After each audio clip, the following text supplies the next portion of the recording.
Hey there, alligators!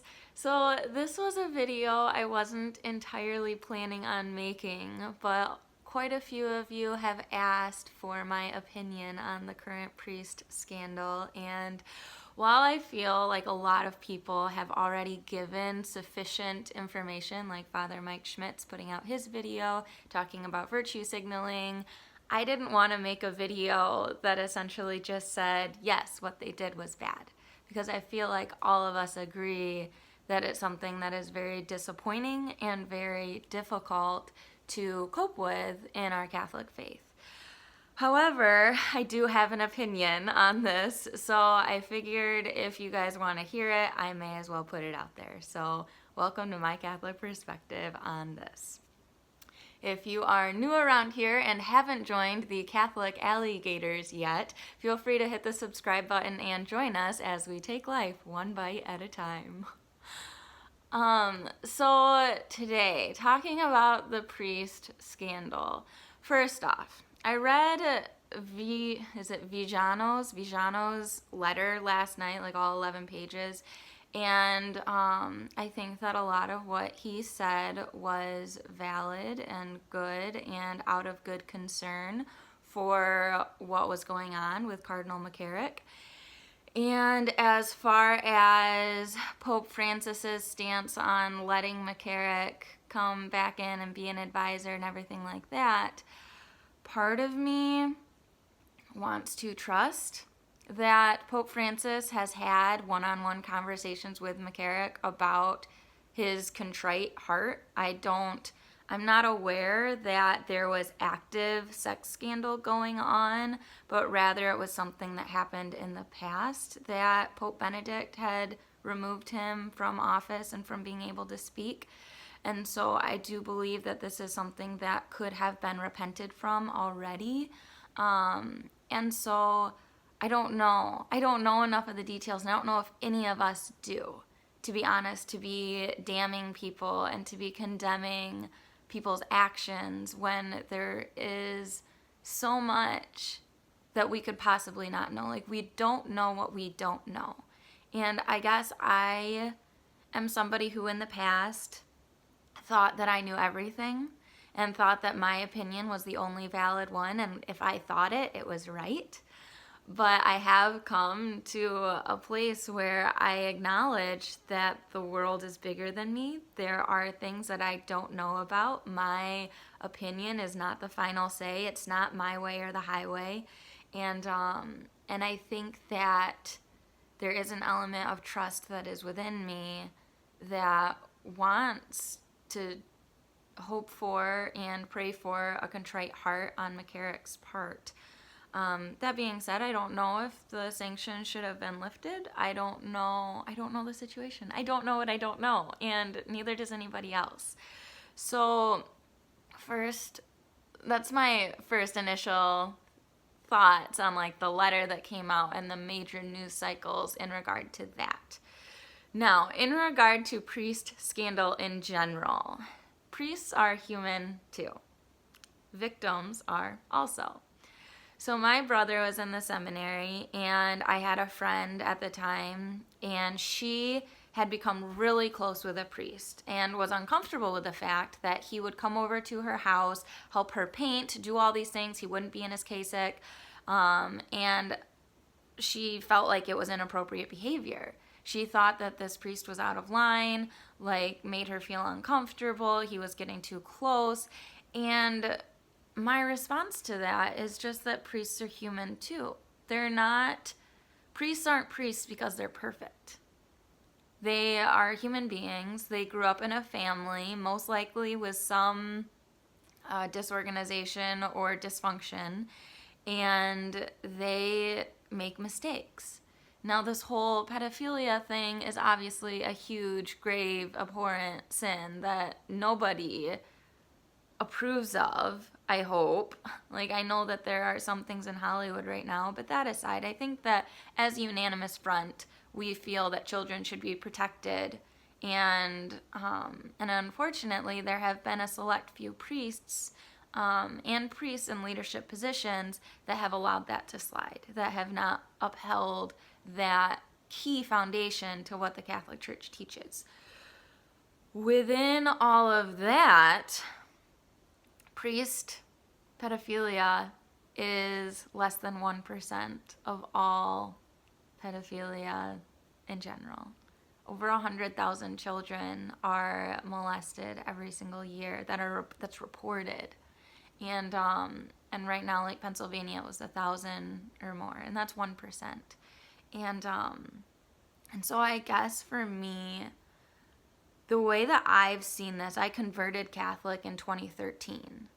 So it was right after Benedict had resigned. He resigned while I was in RCIA, and then Pope Francis stepped in. And my biggest ideal on this was the fact that priests were held on pedestals. We have everybody in the world has this unspoken, I feel, intrinsic desire to hold the Catholic Church above more because of what they claim to be. So saying that we are the successors of the apostles, to say that we do hold ultimate truth that Christ has left with us. There is a level of responsibility that definitely does come with that, but at the same time, it is humans that are in the institutions. So priests make mistakes, and unfortunately, some of them are very grave. Heather at A Catholic's Mom Life just put out a video about all of this and essentially said there are the select few priests that are really bad, and they're making the really, really, really good priests look bad within this.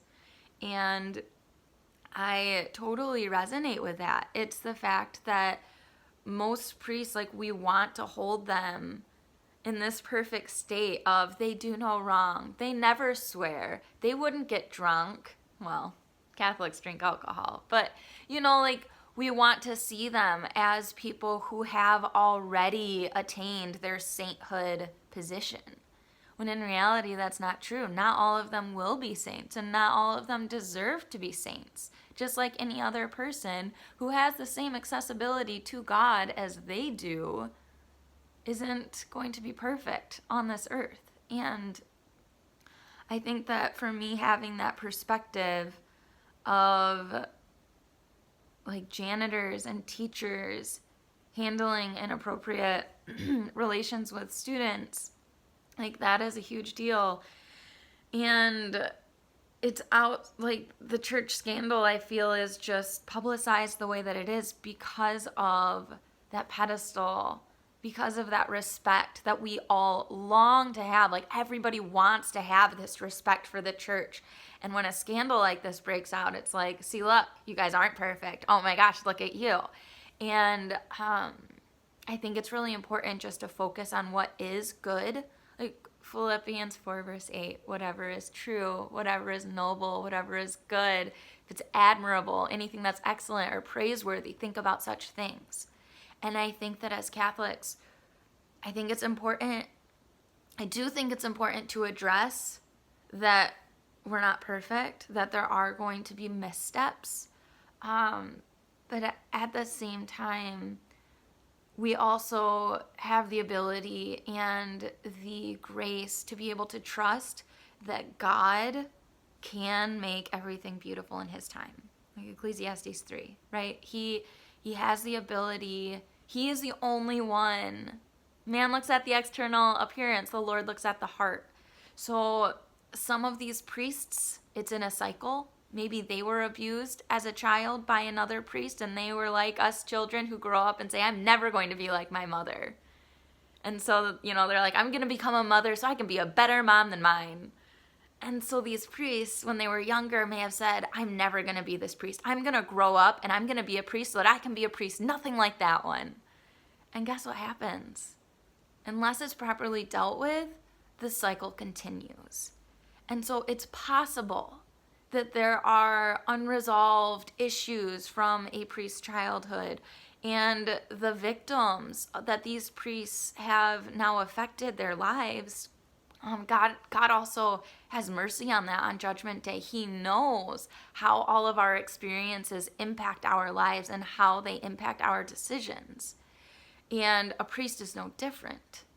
A priest, anywhere where God has the ability to shine greatly, the devil has that same ability to interject and show bad at an equal level, if not more detrimental. Because we could have had perfect priests, right? There could have been no scandal. And would that have been talked about? Is it talked about the priests that treat the children so well and they act just like Christ did and they do all these really, really good things? Like, do we talk about that enough? Or is it now suddenly the devil is interjected and he's caused these people to stumble and fall? And now this is the focus. This is the focus to say, look at this priest. Look at these priests. Like, they are so terrible. How could you ever trust the Catholic Church? And I think that that is such a huge lie. I think that it is something that needs to be severely examined, both in the hierarchy, that we are holding each other accountable. Like, I love that the United States had passed after the whole Nassar scandal with the Olympics and the whole sex abuse and that. U.S. passed that bill that said if you know about a sexual abuse situation and you do not report it, you are just as culpable. And I do believe that that is a proper way to handle it. I do believe that if somebody is aware of an active scandal and they are not addressing it, they are equally culpable. They are, just like in a murder, like they would have been an accessory to the crime, right? And so I think that it's just really important for us to be being like truthful and open and honest. And do I think that Pope Francis should resign? I don't know. Does he? We all remain true to our own convictions, and that is ultimately what God is going to judge us on Judgment Day, is the fact of, have we remained true to ourselves? Have we remained true to Him? How are we holding ourselves accountable? Pope Francis is responding with silence, which in Matthew, don't throw your pearls before swine.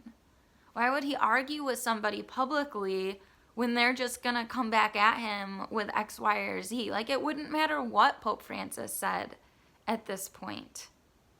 Obviously, he has to let the fire die down, because if he feeds into it, it's just going to come right back at him, regardless of what he says. So, is he being silent right now? Yes. Do I think that's the best thing? Maybe. Sometimes I have to be silent about something and calm down and not react, so I'm able to respond. But I do think that, I'm sure that he's taking this to prayer and that he is pursuing the Holy Spirit and allowing God to just, I'm sure he's asking God to guide his next steps. Like, what should he do?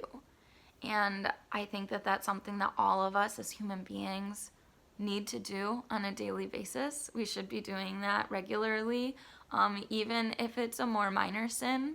Obviously, like I've said, like he even says in his movie that he did, the Pope Francis, A Man of His Word. Like, he says that there should be a zero tolerance for sex abuse in the church, and that if they should be removed. And like I said, I don't know this whole situation with McCarrick. None of us do. We don't know what we don't know. And I just have to trust, I feel that I just need to trust that the proper actions will be taken and the proper steps will be taken to go forward. And as Catholics, the biggest thing that we can do is focus on what's true and what's noble, what's worthy of praise and excellence and praiseworthy, focusing on those things in the church, because they far outweigh any scandal that could happen. So those are my thoughts. This is a Thursday Thoughts video, so there's no editing. I'm sorry if I ever rambled throughout any of that, but those are all of my opinions, I think. Please feel free to ask any questions that you have in the comments. I will do my best to, respond, and, my answer might be I don't know, because I don't know. I don't claim to have all the answers, and I think that that's really important for a lot of us to do as well, and just put it in God's hands and trust that good will come. It will be made beautiful in its time. So, for those of you who are new, this is Alistair. And for those of you who haven't met him yet, this is Alistair the alligator. And he will be eating the camera at the end of my videos instead of me. So you can no longer blame me for eating you, because I have now a pet that I will have eat you for me. So, God bless you all, and until next time, we'll see you later, alligator.